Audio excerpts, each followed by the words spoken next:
আসসালামু আলাইকুম প্রিয় বন্ধুরা, কেমন আছেন সবাই? আশা করি সবাই ভালো আছেন। আল্লাহর রহমতে আমিও অনেক ভালো আছি। আজকে শেয়ার করব আপনাদের সাথে বিরিয়ানি রান্না। এই বিরিয়ানিটা রান্না করেছে আমার বান্ধবী।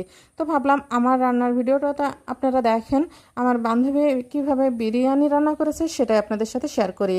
তো এখানে গরুর মাংস আছে 2.5 কেজি। গরুর মাংসগুলো খুব ভালো করে মশলা দিয়ে ম্যারিনেট করে ফ্রিজে রেখে দেওয়া হয়েছিল। তারপরে এখন মাংসটা কষিয়ে নেওয়া হচ্ছে। কিছু পেঁয়াজ তেলের উপর বেরেস্তা করে নিয়ে মাংসটা কষানো হচ্ছে। এখানে 2 কেজি প্লাস চাল দিয়ে 2.5 কেজি গরুর মাংস দিয়ে বিরিয়ানিটা রান্না হবে। আর আমার বান্ধবী অনেক সুন্দর রান্না করে। তো দেখেন এই মাংসগুলো উঠিয়ে নিয়ে যে তেল মশলাটা ছিল কড়াইয়ের মধ্যে দিয়ে দেওয়া হলো। প্লাস চালগুলো খুব ভালো করে ধুয়ে পানি ঝরিয়ে রেখে দেওয়া হয়েছিল।